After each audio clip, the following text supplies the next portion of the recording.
कैसे हैं दोस्तों आप देख रहे हैं यूरोवीज़ा इन्फो और मैं हूं अली महर। दोस्तों आज हम बात करेंगे रोमानिया एम्बेसी से अर्जेंट अपॉइंटमेंट कैसे ली जा सकती है, फ्री ऑफ कास्ट ये सारा सिलसिला कैसे मुमकिन है और उसके अलावा क्या अपॉइंटमेंट रीशेड्यूल होंगी। इस सारे सिनेरियो के ऊपर तफसीली बात करेंगे। पेड अपॉइंटमेंट के बारे में भी कुछ चीज़ें आप लोगों के सामने रखूंगा। को ये सारी चीज़ें ये सारे मामला बेसिकली हैं क्या। दोस्तों आप सब लोग जानते हैं कि रोमानिया एम्बेसी की अपॉइंटमेंट्स काफ़ी लेट मिल रही हैं, खास करके पाकिस्तान से। उसके बाद तकरीबन पाकिस्तान से तो दोस्तों आलमोस्ट 14 से लेकर 17 माह बाद की अपॉइंटमेंट लड़कों को मिली है। लास्ट मैंने वीडियो अपलोड की थी रोमानिया एम्बेसी अपॉइंटमेंट की लेटेस्ट अपडेट के ऊपर, जिसमें मैंने बताया था कि 18 जनवरी को अप्लाई हुआ और मई 2026 की अपॉइंटमेंट दोस्तों को मिली। तो आप हिसाब लगा लें तकरीबन ये 16-17 माह के करीब करीब का टाइम बनता है। तो इतनी लंबी अपॉइंटमेंट्स मिल रही हैं। उसके अलावा रिसेंटली कतर से भी कुछ दोस्तों को अपॉइंटमेंट्स मिली। तकरीबन हमें जो अपॉइंटमेंट दोस्तों वो मिली थी कतर से ऑलमोस्ट 2 दिन पहले, वो 4 नवंबर 2025 की। 7 से 8 माह वो भी लग रहे हैं। दीगर कंट्री से अपॉइंटमेंट लेट नहीं मिल रही। तुर्की से हिसाब लगा लें, सऊदी अरब से लगा लें, दुबई से लगा लें, बहरीन से लगा लें, क्योंकि इन सब कंट्रीज, ओमान से लगा लें, इन सब कंट्री की मैंने प्रोसेसिंग की है, फाइलें रेडी की हैं, उनकी अपॉइंटमेंट सारा कुछ किया। तो इस सिलसिले में मेरे पास लेटेस्ट अपडेट होती हैं सारे मामलात में। तो जो लेट अपॉइंटमेंट मिल रही हैं वो ऑलमोस्ट पाकिस्तान से और कतर से मिल रही हैं। अब इस सारे सिनेरियो का हल क्या है। काफ़ी दोस्तों के कमेंट्स आते हैं कि क्या भाई रोमानिया एम्बेसी अपॉइंटमेंट रीशेड्यूल करेगी, क्या अपॉइंटमेंट रीशेड्यूल होंगी, अर्जेंट अपॉइंटमेंट कैसे ली जा सकती है, फ्री ऑफ कास्ट कैसे ली जा सकती है, पेड का क्या सिलसिला है, क्या तरीकाकार है, वो सारी तफसील आज की वीडियो में आप लोगों के सामने दोस्तों रखूँगा। होप्स हो ये वीडियो आप लोगों के लिए हेल्पफुल होगी। जो लोग चैनल पर नए हैं दोस्तों, चैनल को लाजमी सब्सक्राइब कर लें, घंटी के बटन को प्रेस करें ताकि ऐसी इंफॉर्मेशन वाली वीडियोस को नोटिफिकेशन आप सब भाइयों को बर वक्त मिलता रहे। और दोस्तों ये वीडियो सेव भी कर लें और दोस्तों तक शेयर भी कर दें, खासकर जिनको लेट अपॉइंटमेंट मिली हुई है ये वीडियो उनके लिए बड़ी हेल्पफुल होगी। वीडियो को कंप्लीट वॉच करेंगे तो सारी चीज़ों की डिटेल आप लोगों की समझ में आ जाएगी। सबसे पहले दोस्तों हम बात करेंगे अपॉइंटमेंट रीशेड्यूल की। रोमानिया एम्बेसी अपॉइंटमेंट रीशेड्यूल कब करती है। दोस्तों जो लोग चैनल पे नए हैं या जो लोग मुझे पुराने जानते हैं या जिन्होंने रोमानिया का पुराना प्रोसेस किया है वो लोग इस चीज़ को जानते होंगे। अक्टूबर 2023 से पीछे पीछे रोमानिया एम्बेसी जो पाकिस्तान में मौजूद है वो तकरीबन हर 3-4 माह बाद, 2 माह बाद अपॉइंटमेंट रीशेड्यूल देती थी, जिसमें आपको लेटेस्ट स्लॉट्स अवेलेबल होती थी। बिलफर्ज 1 वीक बाद से स्टार्ट होती थी और 1-2 महीने तक वो स्लॉट्स अवेलेबल होती थी। वैसे जो अपॉइंटमेंट्स मिल रही होती थी वो तकरीबन 5-6 माह 7 माह बाद की मिलती थी, लेकिन जब स्लॉट्स ओपन होती थी तो फिर आप उन 6 माह को पीछे लेके 1 माह के अंदर अंदर अपना इंटरव्यू दे सकते थे। तो ये रोमानिया एम्बेसी का तरीकाकार था जो लोगों के लिए काफ़ी हेल्पफुल भी था। लेकिन एजेंसीज और एजेंट ने इससे काफ़ी फ़ायदा उठाया और लोगों को अपॉइंटमेंट सेल करना शुरू कर दी। जब एम्बेसी को इस सारे मामला का पता चला तो उन्होंने अपना वो जो उनका कौंसलर था वो भी चेंज हो गया, जो भुगतान था। उसके बाद फिर नए कौंसलर को और एक और फिर कौंसलर का नाम मुझे नहीं आता, वो भी आ गए। ठीक है। और उसके बाद फिर दोस्तों अब एम्बेसी ने अक्टूबर 2023 के बाद रीशेड्यूल का बटन ही खत्म कर दिया, वहां से वो ऑप्शन ही क्लोज कर दिया। जिस तरह के दीगर कंट्रीज में है, सिर्फ दुबई में इस टाइम रीशेड्यूल का ऑप्शन ओपन है, बाकी किसी कंट्री से रीशेड्यूल का ऑप्शन नहीं होता। अब इस सारे सिनेरियो में अर्जेंट अपॉइंटमेंट कैसे ली जा सकती है। पाकिस्तान से तो 17 माह बाद की अपॉइंटमेंट मिल रही है, कतर से दोस्तों मिल रही है 8-9 माह बाद की अपॉइंटमेंट।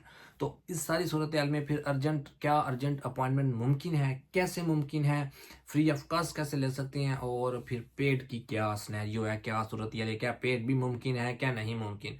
तो दोस्तों ये सारी तफसील आप लोगों को बताते हैं। सबसे पहले तो मैंने रीशेड्यूल का आप लोगों को बता दिया कि रीशेड्यूल अब नहीं हो रही, एम्बेसी ने रीशेड्यूल नहीं की अक्टूबर 2023 के बाद। हाँ, पाकिस्तान में जो अप्रैल 2024 में बाय मिस्टेक कुछ फाइलों की रीशेड्यूल उन्होंने ओपन की थी। उसके बाद सब की नहीं लेकिन कुछ की, चंद एक फाइलें की, 2 लड़कों की हमें भी वो रीशेड्यूल मिली थी, जो कि दूसरे दोस्तों की सितंबर में थी तब, लेकिन उनकी फिर वो जून जुलाई के उनके इंटरव्यू हो गए थे दोस्तों। उसके बाद फिर एम्बेसी की अपॉइंटमेंट रीशेड्यूल ओपन नहीं हुई ना उन्होंने किया। फिर ये अक्टूबर में जो इस्लामाबाद में सिलसिला शुरू हुआ तो फिर वो सारा कुछ वो क्लोजिंग हो गई, अपॉइंटमेंट सब कैंसिल हुई, नए सिरे से सबकी अपॉइंटमेंट्स मिली। उसके बाद फिर जो फर्क पड़ता गया, महीने, 2 महीने, 3 महीने, 4 महीने, फिर एंड में जिनकी अपॉइंटमेंट्स उनको 5 से 6 माह बाद का फर्क पड़ गया। 6 माह पहले थे, 6 माह बाद के, तो 1 साल का। अब जो न्यू अप्लाई कर रहे हैं उनको 14 से 15 माह बाद की अपॉइंटमेंट्स मिल रही हैं। तो दोस्तों अब इस सारी सूरत हाल तफसील बताने का मकसद ये है ताकि आप लोगों को बैकग्राउंड थोड़ा सा पता चल जाए और आप लोगों को बात समझने में आसानी हो। अब अर्जेंट अपॉइंटमेंट कैसे पॉसिबल है दोस्तों। रीशेड्यूल तो अब नहीं होगी, उम्मीद नहीं है रीशेड्यूल हो, एम्बेसी कर दे तो अलग बात है, लेकिन आने वाले वक्त में नज़र नहीं आ रहा कि अपॉइंटमेंट रीशेड्यूल करे, क्योंकि अगर उन्होंने करनी होती तो कैंसिल के बाद वो रीशेड्यूल करके तो नई अपॉइंटमेंट्स देते, लेकिन अभी तक सूरत हाल समझ में नहीं आ रही, ना मुझे नज़र आ रहा है। होप सो ये रीशेड्यूल कर दें, मेरी ये मालूमात गलत साबित हो, एम्बेसी खुद ही इस सारे सिलसिले को रीशेड्यूल कर दे, क्योंकि अभी तक एम्बेसी नहीं कर रही तो हमारी अवाम ने दूसरा रास्ता निकालना शुरू कर दिया। एक तो पेड है, और उसके अलावा जो तरीका मैं दोस्तों बताऊंगा, बहुत कम दोस्तों को इस तरीके के बारे में इंफॉर्मेशन है, और काफ़ी दोस्तों ने इससे फ़ायदा भी उठाया जिनको मालूमात थी। दोस्तों वो तरीकाकार ये है कि जिस कंपनी का आपका वर्क परमिट आया हुआ है, आप उस कंपनी से राब्ता करें, ओनर से राब्ता करें। कंपनी के पास वाकई अगर जो है उनको काम बहुत ज़्यादा और वर्कर उनके पास नहीं है, और इन लोगों के परमानेंट निकले हैं, अपॉइंटमेंट मिली हुई है, तो कंपनी अपनी एक डिटेल्स, एक लेटर लिखे रोमानिया एम्बेसी को कि भाई हमारे पास ये प्रोजेक्ट है और इसमें हमें इतने वर्कर रिक्वायर्ड हैं, जो कि हमने उनका वर्क परमिट इशू करवाए और उनकी फिर सारी प्रोसेसिंग की। आपने हमें अपॉइंटमेंट 17 माह बाद की या 15 माह बाद की दे दिया, तो हम इस सारे प्रोजेक्ट को कैसे क्लोज कर सकते हैं?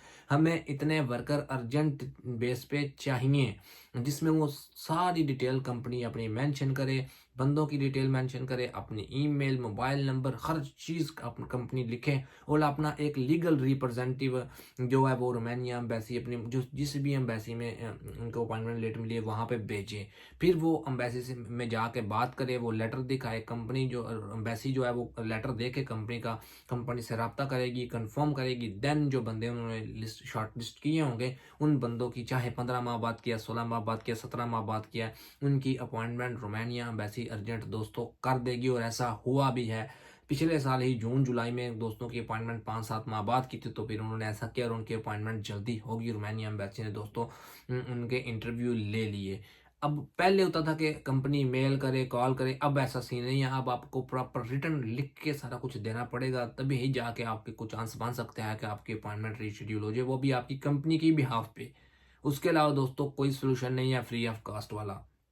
एक और सिलसिला मार्केट में फैला हुआ है कि भाई पेड अपॉइंटमेंट उसके बहुत ज़्यादा हाई रेट बताए जा रहे हैं। मैंने कुछ दोस्तों को पर्सनली जानता भी हूँ, जिन्होंने मुझे पर्सनल आके मैसेज भी किया, उनकी एजेंसीज ने दोस्तों पेड अपॉइंटमेंट बाय करके तो उनको इंटरव्यू करवाया, उनके वीज़ाज भी ग्रांट हो गए, वीज़ाज लग गए। अब ऐसा नहीं है कोई जो पेड अपॉइंटमेंट दोस्तों लेगा उसका वीज़ा लगेगा, लेकिन एम्बेसी इस सारे सिलसिले में दोस्तों क्लेम करती है कि उन्होंने कोई पेड सर्विसेज अवेलेबल नहीं की हुई। अब ये लोग कैसे करते हैं ये मैं नहीं इसके बारे में ज़्यादा बात कर सकता कि ये क्या तरीकाकार है इनका, लेकिन दोस्तों जो ऑफिशियली इनकी पेज है, ऑफिशियल इनका वेब पेज है, उसके ऊपर कोई रीशेड्यूल की ऑप्शन नहीं है, ना उनकी ऑफिशियली होती है।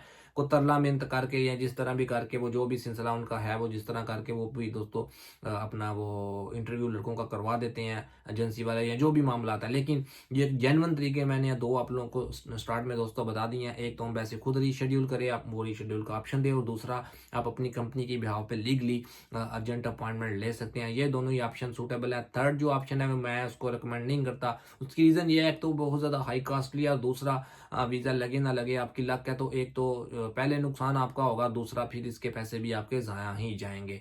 तो दोस्तों क्योंकि वीज़ा आपके लक के ऊपर लगना है, आपकी तैयारी और आपके इंटरव्यू के ऊपर लगना है, वो चाहे आप आज अपॉइंटमेंट दें या कुछ अरसे बाद आपका इंटरव्यू हो।